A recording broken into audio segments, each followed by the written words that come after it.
Bom, por definição, as cirurgias chamadas de minimamente invasivas são aquelas que você tem o menor dano tecidual para poder reparar alguma patologia.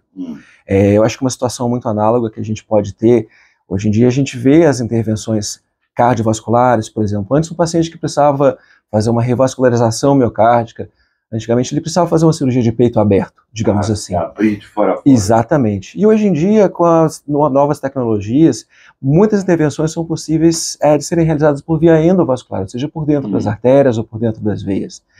A mesma coisa acontece na cirurgia da coluna.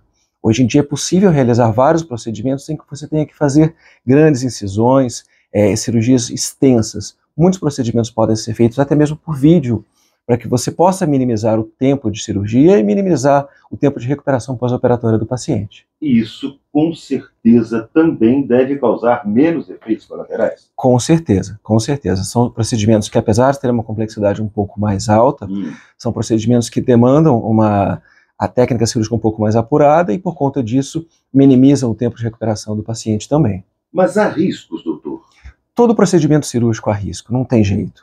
Mas sempre que um procedimento cirúrgico é oferecido a um paciente, nós temos que colocar na balança risco e benefício. Claro. Sempre que uma cirurgia vai ser oferecida a um paciente, os benefícios têm que superar os riscos. Se você coloca para o paciente na mesa do seu consultório que o risco da cirurgia para ele é maior do que o benefício do procedimento, obviamente você não deve indicar a cirurgia para ele, naquele caso. Então, neste caso, eu gostaria de saber quais são as patologias que neste caso, são indicadas as cirurgias para a coluna, por exemplo, e podem ser usadas a técnica de cirurgia minimamente invasiva. Existe aquele grande mito que o paciente que tem doença na coluna precisa de cirurgia, e na verdade isso é um mito só. Né? A grande maioria dos pacientes, a vasta maioria dos pacientes, principalmente os pacientes mais jovens, são candidatos a tratamento conservador. Mais de 95% dos pacientes com tratamento conservador feito de forma adequada conseguem sair da crise, conseguem ter uma vida normal, conseguem levar a sua vida diária sem grandes problemas.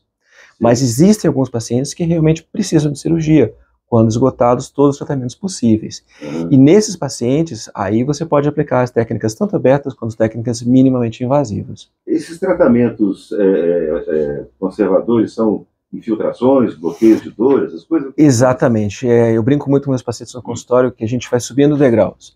A gente sempre começa com o mais simples, com as medicações por via oral, até algumas vezes injetáveis, medicações transdérmicas, e quando aquilo falha, a gente pode associar outros métodos de tratamento.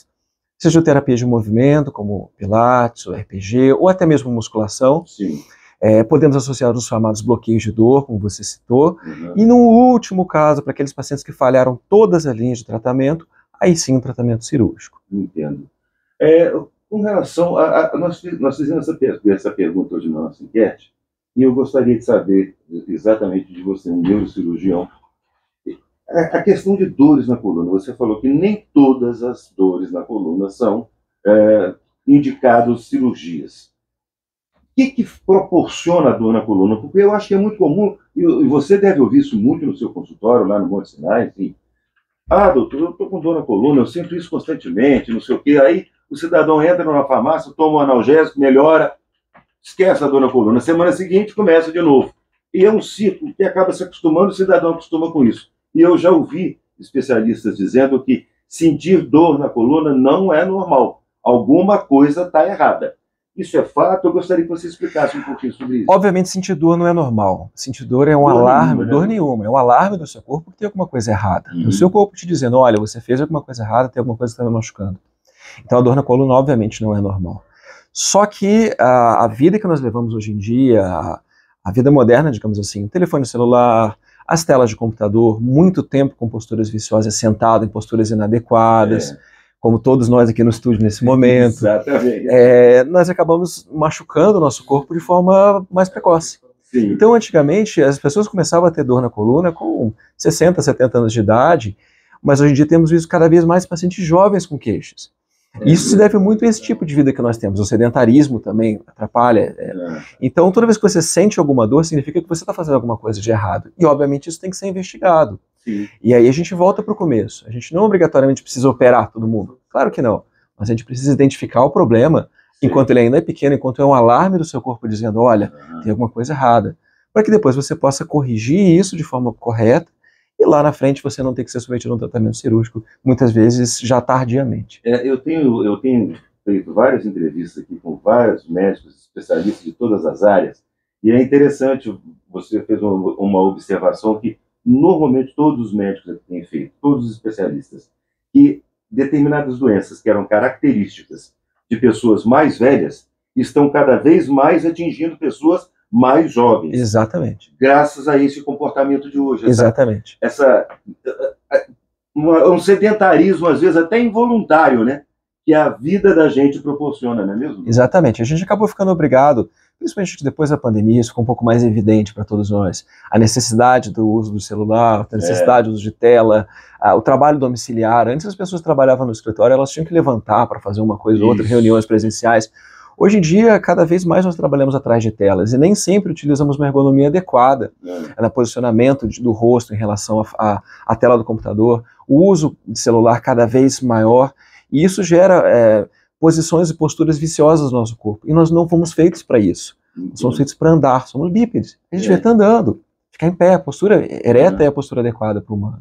A postura sentada, ok, desde que eu esteja sentado numa postura correta, e a gente não tem esse costume. E muitas vezes nem temos a orientação de como fazer isso. É interessante. Bom, eu não posso deixar de te perguntar também, antes da gente terminar, doutor, como é a recuperação depois de uma cirurgia de coluna? Quanto tempo o paciente fica internado em um procedimento normal e um procedimento com cirurgia minimamente invasiva? Isso varia muito do tamanho do procedimento, da idade do paciente, do risco cardiológico de cada um dos pacientes. Mas, em média, os procedimentos menos invasivos economizam em torno de 2 a 3 dias de internação, sendo que alguns pacientes podem ter alta no mesmo dia. Então, tratamentos cirúrgicos para hérnia de disco, por exemplo, da coluna lombar, o paciente pode ter alta no mesmo dia. Você faz uma cirurgia de manhã, no final do dia você pode liberar o paciente para casa. Alguns pacientes podem ser operados até mesmo com anestesia local. Então, isso para pacientes de alto risco para anestesia, são pacientes que podem ser tratados, que antigamente você pensava 2 vezes se ia submeter o paciente a uma cirurgia ou não. Muito interessante. Nós estamos conversando com o Dr. Luiz